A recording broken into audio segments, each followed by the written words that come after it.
नमस्कार, आप देख रहे हैं BTF न्यूज इंडिया और मैं हूं आपके साथ ज्योतिका। आइए रुक करते हैं खबर की ओर।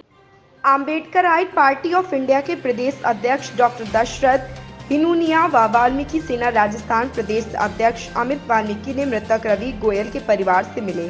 29 नवंबर 2022 को रात्रि में जयपुर से बिसलपुर सुमेरपुर पहुंचकर मृतक रवि गोयल वाल्मीकि के परिवार से मिले। परिवार से घटना की जानकारी ली, साथ ही पुलिस प्रशासन के उदासीन रवैये के बारे में जानकारी पीड़ित परिवार द्वारा दी गई। परिवार का कहना था कि पुलिस प्रशासन ने और लापरवाही बरती है, अपराधियों को पकड़ने के बजाय उन्हें दबाने का प्रयास किया। 4 दिन तक रवि गोयल का शव बिना पोस्टमार्टम के अस्पताल की मोर्चरी में रखा रहा और 29 नवंबर को पुलिस प्रशासन ने जबरन पोस्टमार्टम करवाकर डेड बॉडी का अंतिम संस्कार करवा दिया। रवि की ज्योति वाल्मीकि का कहना था कि हम बार बार पुलिस से मदद की गुहार लगाते रहे, लेकिन पुलिस लापरवाही बरतती रही। हमने घटनास्थल के CCTV फुटेज की डिटेल निकलवाने के बारे में भी पुलिस को अनुरोध किया, लेकिन पुलिस ने हमारी बात नहीं सुनी और जिस रात्रि को मेरे भाई के साथ मारपीट व अपहरण किया उसकी जानकारी पुलिस को दी और मदद की याचना की, तब भी पुलिस ने हमें वहां से भगा दिया। यदि पुलिस समय रहते तुरंत कार्रवाई करती तो मेरे भाई रवि की जान बच सकती थी। 30 नवंबर 2022 को परिवार के साथ सुमेरपुर डिप्टी रजत बिश्नोई से मुलाकात हुई व आश्वासन दिया है कि 5वां अपराधी जल्दी गिरफ्तार हो जाएगा। टीमें बनाकर आज रवाना कर दूंगा, डिप्टी रजत बिश्नोई ने कहा। क्या बात हुई थी? जी, मेरे भाई के साथ में देखो इन अज्ञात लोगों ने ऐसे आके यानी कि ये सारे जानबूझकर सर सोच समझ के साजिश बना के उसको मारा गया, उसकी हत्या कर दी गई। यहाँ तक कि हम पुलिस प्रशासन के पास में गए, मेरे बड़े सिस्टर वगैरह उन्होंने मदद मांगी, मेरे पापा गए, लेकिन उन्होंने रात में हमारी कोई मदद नहीं की। अगर रात में वो अगर हमारी मदद करते तो शायद आज हमारा भाई हमारे साथ भी होता। साहब नहीं, पुलिस तो उसको अपराधी बता रही है। सर आपके अपराधी भाई तो को? हर मेरा भाई अपराधी था। जिस टाइम उसका अपहरण हुआ तब तक वो अपराधी नहीं था। हम्म, जिस टाइम उसका अपहरण हुआ तब वो एक गाड़ी में से पेट्रोल निकाल रहा था। उस टाइम वो अपराधी नहीं था। दूसरे का मदद कर रहा था। उसने कभी जिंदगी में किसी का मर्डर नहीं किया था। मदद पुलिस झूठ बोल रही है। पुलिस झूठ बोल रही बुलाया है। था। मौके वारदात पे लड़ाई उसे झगड़ा इतने नहीं उसके किया होगा। उसने लड़ाई झगड़े किए होंगे। कभी किसी के घर में डाका नहीं डाला, किसी की बहन बेटी की इज्जत नहीं लूटी, यहाँ तक कि किसी सर का मर्डर नहीं किया। हमारे घर वालों के लिए तो सर कभी खास करके ना ही किसी से कोई झगड़ा बनाए और ना ही कोई बात। अगर उसने किसी के लिए कुछ किया है तो सिर्फ गांव की बहन बेटी अगर किन्हीं की इज्जत कहीं पे सर उनकी इज्जत नहीं हो रही है या फिर कहीं पे कुछ उनके साथ अत्याचार हो रहा है तो जहाँ पुलिस प्रशासन बराबर मौके पे नहीं पहुंची है, तो मेरे भाई को शायद ऐसा भी लगा कि शायद इनकी मदद हमें करनी चाहिए कि हम गाँव में बैठे, हम सब इनके भाई है बहन है, तो हमारा भी थोड़ा बहुत फर्ज बनता है कि हम उनकी मदद करें, उनकी हेल्प करें। इस चक्कर में साहब उसने इतने सारे बहुत से लोगों से भी मतलब कई बार उन्होंने मारपीट इनके साथ में होती रही। जब तक ऐसा सर है कि जब उनके साथ में ऐसा हुआ तो आगे वाले भी उनके साथ ऐसा हुआ ही है। कई बार सर हाथापाई तो आमने सामने होती और यही पहले ये हर झगड़ा बार कहाँ हुआ से सर। चालू हुआ था। वो लोग हमारे घर आए, मेरे पापा इस झोपड़ी में सो रहे थे, पेट्रोल जला के आग जला के गए। मेरे पापा सो रहे, हमारी गाड़ी पिकअप है, उस पे पेट्रोल डाला, आग लगा के चले गए। फिर हमारे मंदिर का काम चलता वो पड़ा कितने था। लोग थे वो लोग? 4 लड़के थे उसी के। चारों गिरफ्तार हो चुके हैं।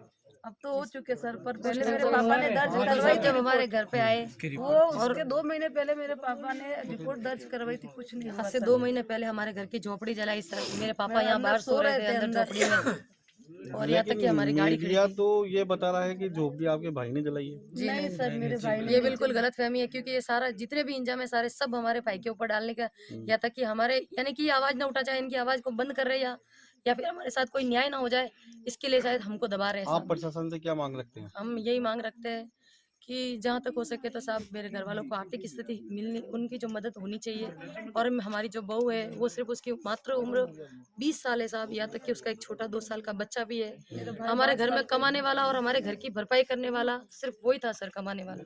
ये और विकलांग है, उसको मेरे भी पापा दोनों ये मेरा फेफड़ों के सबसे एक और पेशेंट है। भाई है उससे बड़ा है साहब, उसका एक पैर की हड्डी कूल्हे की हड्डी कटा रखी है, यहाँ तक कि आंखों से वो अंधा है साहब। और टीवी का भी हाईएस्ट पेशेंट है सर वो। मेरे पापा है तो उनकी दोनों किडनियां खराब हो रखी है, दोनों लंप उनके सर गए हुए हैं, फेफड़े भी खराब हो प्रशासन गए। से सरकार से क्या मांग रखना चाहते हैं? इतने ये सारे प्रॉब्लम होने के बाद तो सर हम थोड़ी बहुत उम्मीद सरकार से रखता है कि जब हमारे घर में कमाने वाला था तो सर उसके साथ में इतना बड़ा अन्याय हो गया, तो हम सरकार से ये मांग रखते हैं कि चाहे हमारी बहू को छोटी मोटी सर्विस दी जाए या फिर उस बहू को मुआवजा दिया जाए जिससे वो अपना मुआवजा भरण कितना? पोषण कर सके और अपने मुआवजा बच्चे का कितना? भी कर सके। मुआवजा कितना?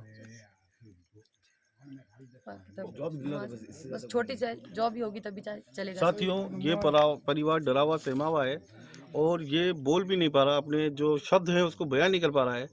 जैसे कि मेरे पीड़ित के पिताजी से मेरी बात हुई है, उन्होंने 50 लाख रुपए नगद व आर्थिक स्थिति सुधारने के लिए 2 सरकारी नौकरी की मांग रखी है।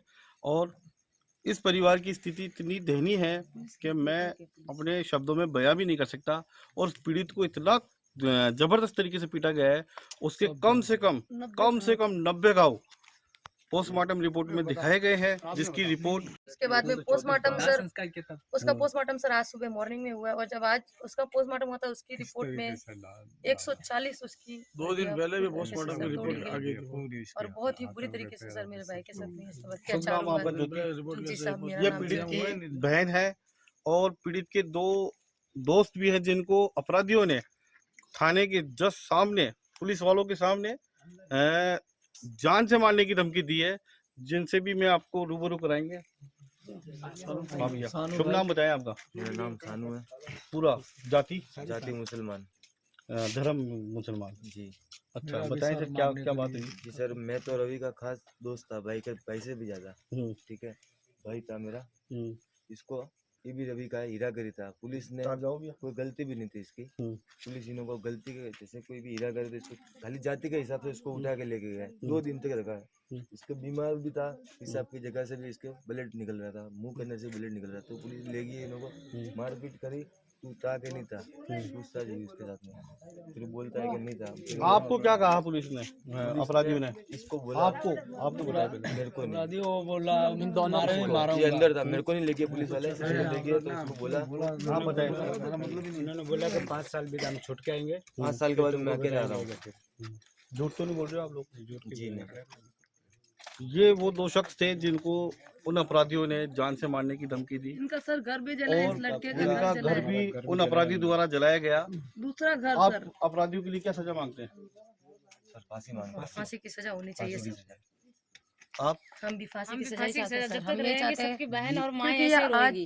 आज भी जब सर तक इस गली वो- माहौल अगर में वो ऐसे ऐसा भी लोग करेंगे हैं। उनके हौसला बढ़ गया है सर। जब तक वो रहेंगे तब तक माएँ बहनें और सब ऐसे ही कोई रोएंगी। सुरक्षित नहीं है सर। और मेरे बड़े भाई को भी उन्होंने उसी बड़े भाई, जिसने मेरे छोटे भाई का मर्डर किया है, उसी लड़के ने एक हमारे गांव में घाचन का किया था और मेरे भाई को फंसाया गया है, मेरे बड़े भाई को। इसके हाथ से 2 मर्डर हुए। अब ये राक्षस बन गया है वान। क्या नाम है? मेरा नाम मीना है, नहीं, उसका नाम उस अपराधी का। अशोक हीरागर। अशोक हीरागर। साथियों, जैसा कि अपराधियों के लिए पीड़ित परिवार की तरफ से जिस तरीके से बयान दिए जा रहे हैं, मतलब कहीं ना कहीं पुलिस प्रशासन भी मिला हुआ लगता है। और हमारे साथ यहाँ अम्बेडकर राइट्स पार्टी के प्रदेश अध्यक्ष भी हैं, हम इनसे भी जानेंगे। सर बताएं, आप किस चीज़ को लेके आए हैं? आप सबसे पहले मैं बीटीएफ न्यूज़ का धन्यवाद ज्ञापित करता हूँ। साथ ही पीड़ित परिवार के साथ में जो ये घटना हुई है, जब हमें पता लगा और रवि की जो बहन ज्योति जी ने जो है कल जैसे बताया गया कि हमारे साथ में इस प्रकार की घटना हो गई है, पुलिस प्रशासन किसी प्रकार की कोई सुनवाई नहीं कर रहा है, तब ऐसी स्थिति में आज हम यहाँ पर पहुँचे हैं। लेकिन इससे पहले हम जब वहाँ से रवाना हुए थे, उससे पहले मुख्यमंत्री को मैंने मेल किया है, मैंने पाली जिला कलेक्टर को मेल किया है।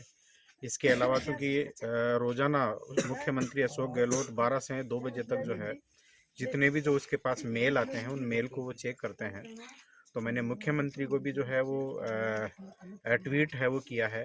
ट्वीट के मुख्यमंत्री के साथ साथ में पुलिस हेल्प डेस्क है वहाँ पर मैंने किया है। इसके अलावा जो है सीएमओ को है वो किया है, आईजीपी है उसको किया है, आईजीपी जोधपुर है उसको किया है।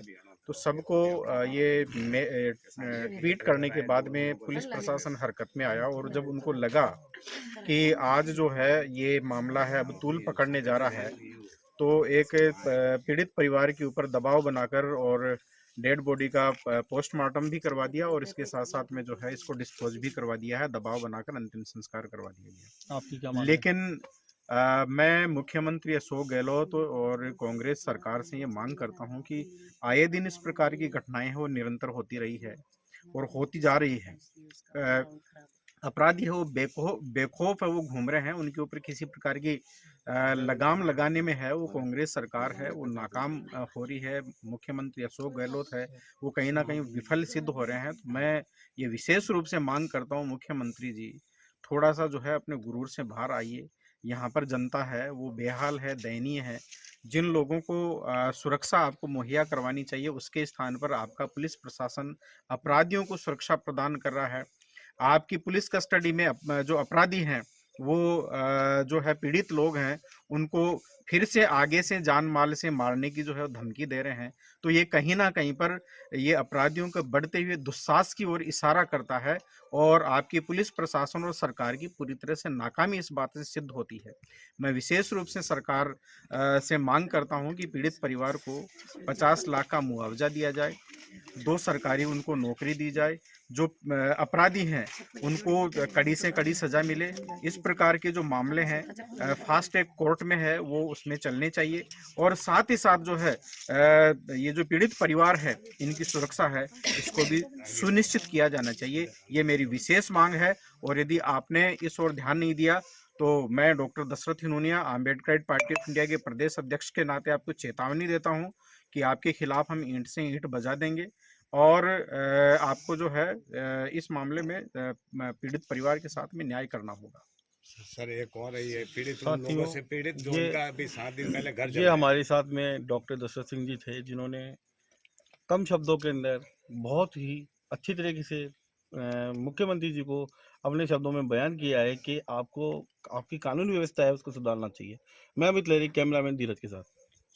ऐसी ही खबर से जुड़े रहने के लिए देखते रहिए BTF न्यूज इंडिया।